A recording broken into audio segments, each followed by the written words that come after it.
وہ لوگ رات کو ہی دبئی پہنچ گئے تھے۔ سبھی لوگ تھک چکے تھے، اس لیے ہوٹل آتے ہی سو گئے۔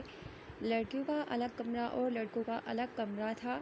برہان جب اٹھا تو کوئی کمرے میں نہیں تھا، سب لوگ اٹھ چکے تھے، صرف وہی نہیں اٹھا تھا۔ میرا کیمرہ۔ موبائل میں کیمرہ دیکھتے ہوئے اسے اپنا کیمرہ یاد آیا۔ وہ تو ابیرہ کے بیگ میں ہے، وہ خود سے ہی بولا اور جلدی سے بیڈ سے اٹھا، اپنے کمرے سے باہر نکلا اور ابیرہ کے روم کی طرف چل پڑا۔ ابھی تھوڑی دور وہ آگے گیا تھا کہ اسے ابیرہ اور عابس جاتے ہوئے نظر آئے، اس لیے بغیر نوک کیے اندر چلا گیا۔ او یس، وہ چلایا، یہ دیکھے بنا کہ اندر کوئی اور بھی موجود ہے۔ یہ دیکھ بنا کہ انوش اسے ہی گھور رہی ہے۔ بچ پر چلے جاتے ہیں، وہ خوشی سے چلایا۔ جب رہا نہیں گیا تو بولی، کوئی بچ پر نہیں جائے گا۔ پہلے تو وہ انوش کو روم میں دیکھ کر حیران ہوا، لیکن پھر وہی اپنی اصلی حالت میں واپس آیا اور بولا، کیوں جی، میں تو جاؤں گا، جا کر دکھاؤ۔ چیلنج دے رہی ہو؟ دھمکی؟ تمہاری دھمکی کی تو ایسی کی تیسی، اب تو میں جاؤں گا، میں نے تمہاری ٹانگیں توڑ دینی ہیں، وہ دانت پیس کر بولی۔ ایک ٹافی توڑی نہیں جاتی، بڑی آئی ٹانگ توڑنے والی، وہ اس کا مذاق اڑاتے ہوئے بولا۔ دیکھ لو، بعد میں مت کہنا وارن نہیں کیا۔ جی بابا، میں نے بہت روکا ہے، مگر آپ تو جانتے ہیں نا کہ یہ کب مجھ معصوم کی بات سنتے ہیں۔ برہان تو بے ہوش ہوتے ہوئے بچا، اس کو بالکل امید نہیں تھی کہ وہ ماموں کو فون کر دے گی۔ اس نے تو اس کی دھمکی کو کھوکھلا سمجھا تھا۔ وہ کچھ اور بولتی، برہان نے آگے بڑھ کر اس سے فون کھینچا اور کان سے لگایا۔ ماموں کی غصیلی آواز سنائی دی اسے، میری بات کرواؤ ان کی، اس لیے دبئی جانے دیا تھا۔ ماموں میری بات سنیں، وہ جلدی سے بولا، ورنہ ان سے کوئی وعید نہیں کہ آج ہی واپس بلا لیں۔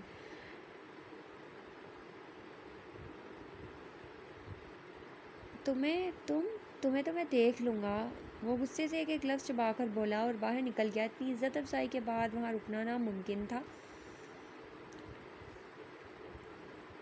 اور پیچھے انوش ہنس ہنس کر ادمو ہو گئی۔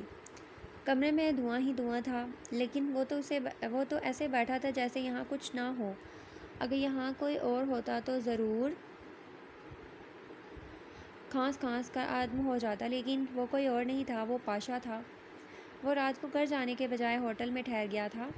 ساری رات سگریٹ پی کر اپنی زندگی کی آگ بجھانے کی کوشش کی، مگر وہ تو کم ہونے کے بجائے بڑھتی جا رہی تھی۔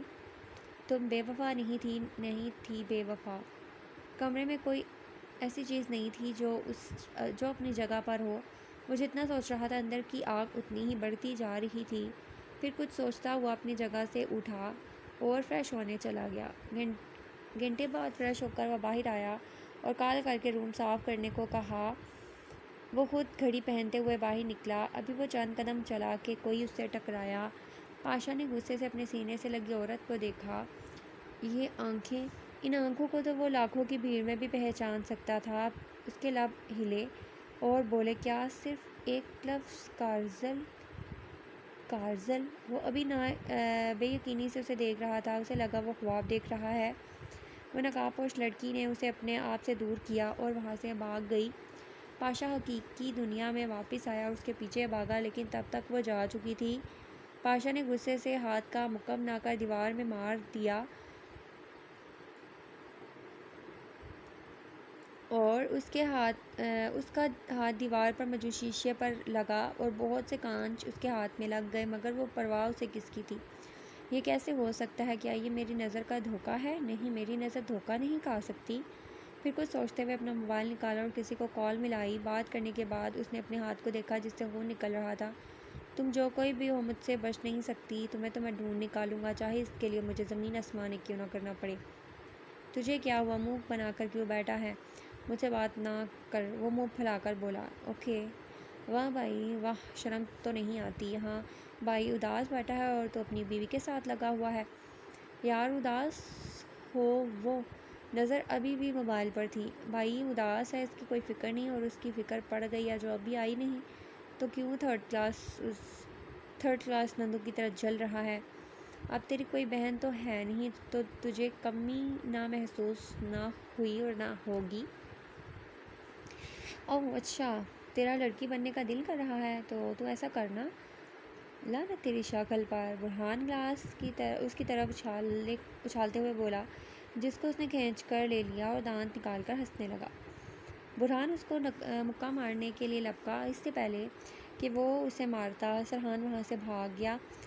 اب آگے سرحان، پیچھے برہان۔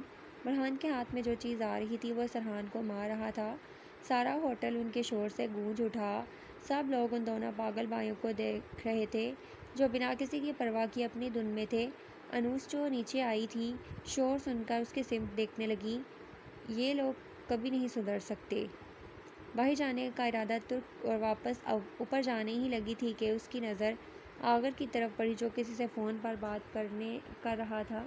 وہ جلدی سے اس کی طرف بڑھی اور اس کا فون کھینچ لیا۔ یہ کیا بدتمیزی ہے؟ یہ تو مجھے پوچھنا چاہیے کہ یہ کیا بدتمیزی ہے؟ انو میرا موبائل دو مجھے۔ نہیں۔ نو اوکے لے لیں، آپ کو کیا فکر ہے اپنی بہن کی؟ لوگ تو اکلوتی بہن سے اتنا پیار کرتے ہیں اور آپ ہیں کہ مجھے تو لگ رہا ہے آپ جو بچپن میں کہتے تھے کہ میں آپ کی سگی بہن نہیں ہوں، مجھے کچڑے سے اٹھا کر لائے ہیں، اب لگ رہا ہے کہ آپ سچ کہتے تھے۔ او پلیز اسٹاپ انو، دیکھ میری پیاری بہن نہیں۔ اچھا یہ لے۔ وہ جو موبائل پاکٹ میں رکھ رہا تھا اس کی آواز پر اسے دیکھا اور پھر موبائل آف کر کے پاکٹ میں رکھ دیا۔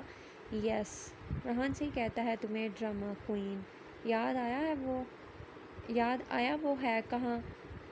وہ رہے، انوش نے ہاتھ کے اشارے سے بتایا۔ کیف ہوٹل کے گارڈ سے بات کر رہا تھا جو بہت غصے میں تھا۔ یہ کیا؟ اس نے حیرت سے انوش سے پوچھا۔ انوش نے اسے بتایا۔ بات سنتے ہی آگر کا گہکا گونجا، یہ لوگ بھی نا؟ اچھا چلو ان کی طرف چلتے ہیں، تم لوگ بچے ہو کیا، شرم آنی چاہیے۔ ہم نے کیا کیا ہے، ہم تو معصوم ہیں، کیوں سرحان؟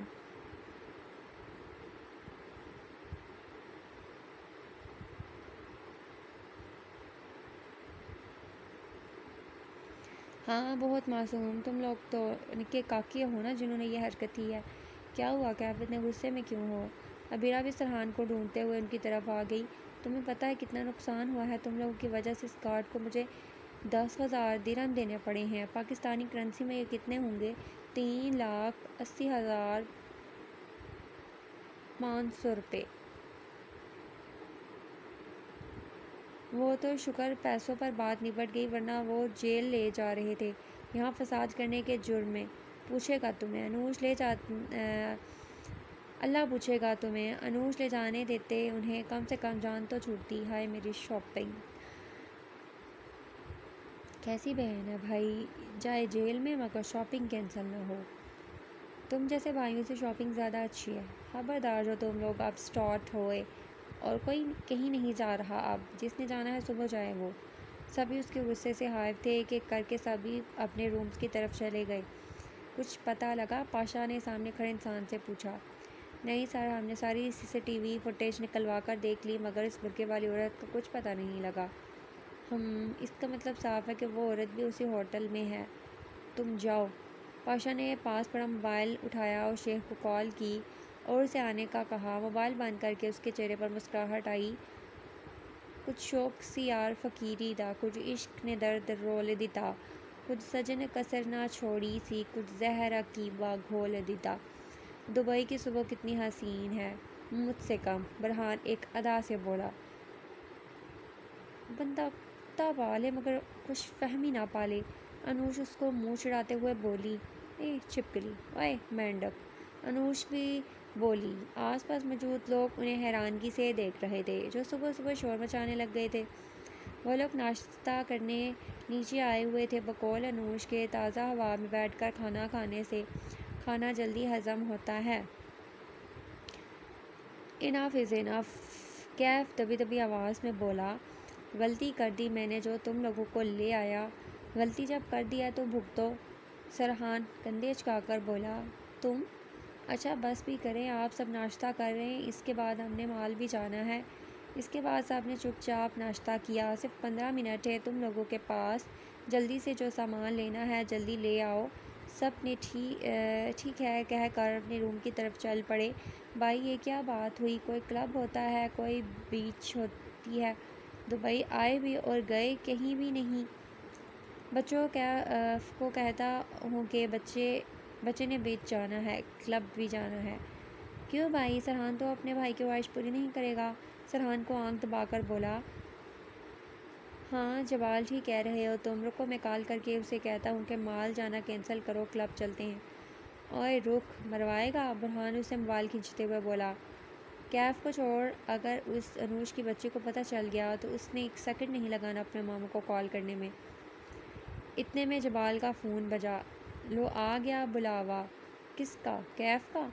ہاں چلو چلتے ہیں، لڑکیوں نے تو نکلنا نہیں ہے، تو نے جانا ہے یا نہیں؟ سرحان جو ابیرہ کی حرکت پر ہنس رہا تھا جو اس کے آن لائن ہوتے ہی آف لائن ہو گئی تھی۔ چلو۔ تینوں ایک ساتھ روم سے نکلے، آگے ہی انہیں آوس اور انوش مل گئی۔ ابیرہ کہاں ہے؟ آخر اس نے انوش سے پوچھا۔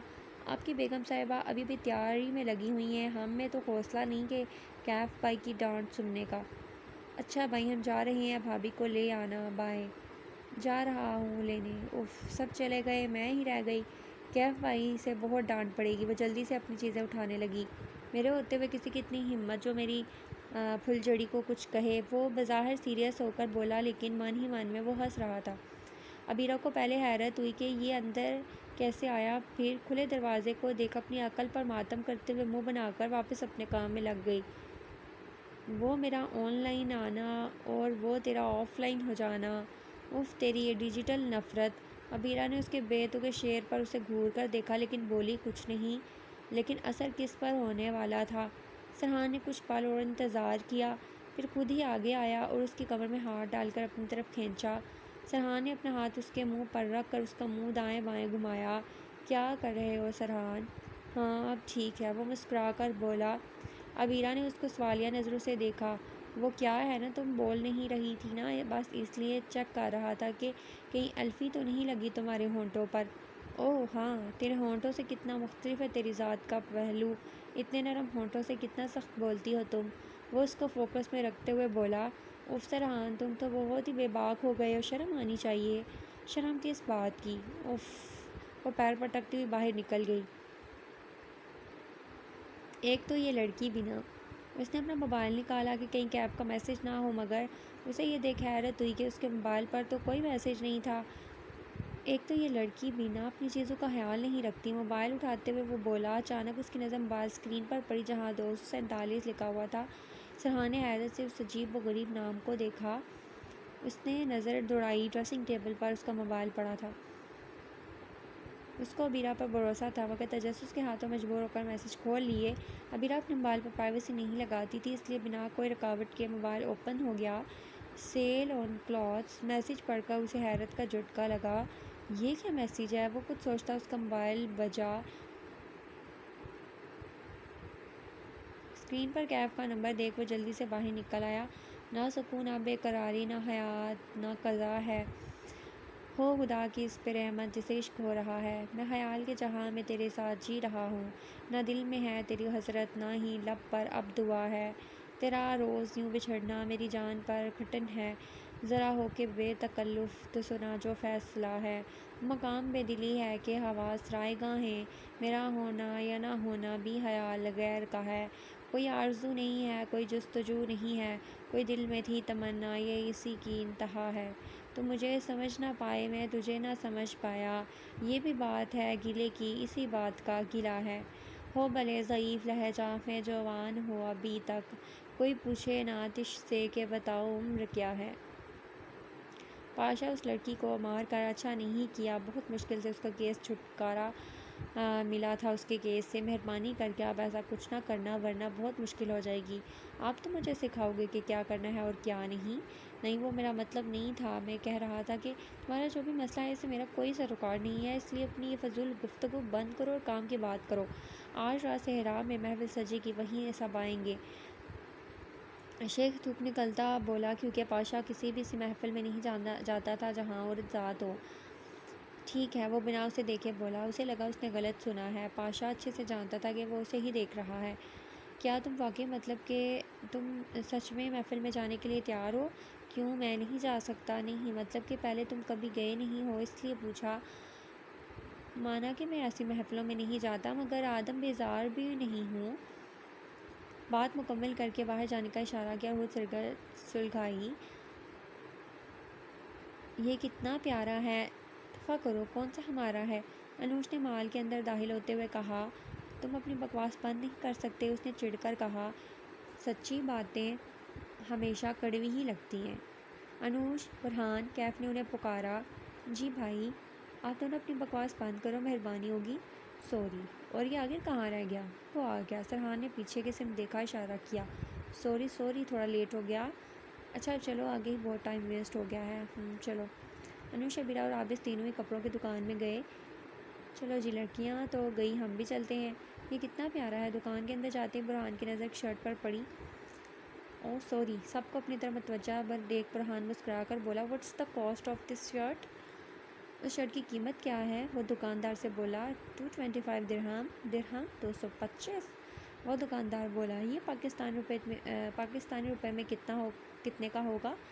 8499۔ اس سے پہلے کہ وہ کیلکولیٹ کرتا آخر بول پڑا، لے میں تو بھول گیا، جب گوگل پاس کھڑا ہو تو گوگل کرنے کی کیا ضرورت؟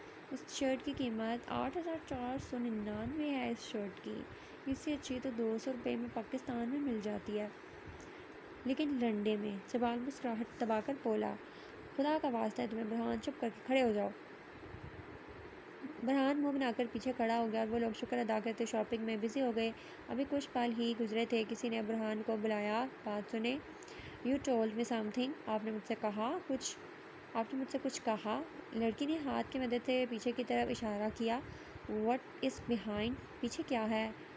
چھپکلی۔ وہ پیچھے کی طرف ہاتھ رکھ کر بولی، ہائے یہ میری تعریف کر رہی ہے، اور سرحان دیکھ، یہ میری تعریف کر رہی ہے۔ چھپکلی۔ وہ لڑکی اس پاگل کو سمجھانا چاہ رہی تھی، مگر برہان تو خوشی سے پھولے نہیں سما رہا تھا۔ اتنے میں کسی نے اس کے کندھے پر ہاتھ رکھا۔ برہان نے جھٹک دیا، کیا ہے؟ چھپکلی۔ تو یہاں کیا کر رہے ہو؟ دیوار پر جاؤ، تمہاری کمر پر چھپکلی ہے۔ پہلے تو اسے سمجھ نہیں آیا، لیکن جب آیا تو پوری دکان کو سر پر اٹھا لیا۔ دکان میں موجود سب لوگ اسے حیرت سے دیکھنے لگے، جو پاگلوں کی طرح ادھر ادھر بھاگ رہا تھا۔ آخر کیف ہی آگے آ گیا اور اس کا ہاتھ پکڑ کر روکا۔ چھپکلی، جتنی زور سے تم چیخے وہ بیچاری ڈر کے مارے مر گئی ہوگی۔ برہان پاؤں پٹکتا دکان سے باہر نکل گیا، لیکن جاتے ہوئے اس عربی لڑکی کو بندری جی کہنا نہیں بھولا۔ باہر آ کر بھی سب کی ہنسی نہیں رک رہی تھی، اور یہی بات برہان کو غصہ دلا رہی تھی۔ برہان، تم ایک چھپکلی سے ڈر گئے؟ انوش اپنے پیٹ پر ہاتھ رکھتے ہوئے ہنس کر بولی۔ تم تو چپ ہی رہو، یہ سب تمہاری وجہ سے ہوا ہے۔ ایسے کوئی پیچھے سے آ کر ڈراتا ہے؟ یہ تمہاری خود کی وجہ سے ہوا ہے، جو تم اس عربی لڑکی سے فلرٹ کرنے کی کوشش کر رہے تھے۔ یہ تو صرف الزام ہے۔ میں کب فلرٹ کر رہا تھا؟ اس نے خود مجھے بلایا۔ بھائی پرسنالٹی ہی ایسی ہے، باہوش فہمی ہے تیری۔ وہ تیری مدد کرو آئی تھی، اگر وہ نہ آتی تو اب تک تم اوپر جا چکے ہوتے۔ ویسے انوش، تم یہاں کیسے؟ جتنی زور سے یہ بات کرتا ہے آدھے محلے کو پتہ چل جاتا ہے۔ میں تو پھر ساتھ والی دکان میں تھی۔ ہائے میری بیوی کہاں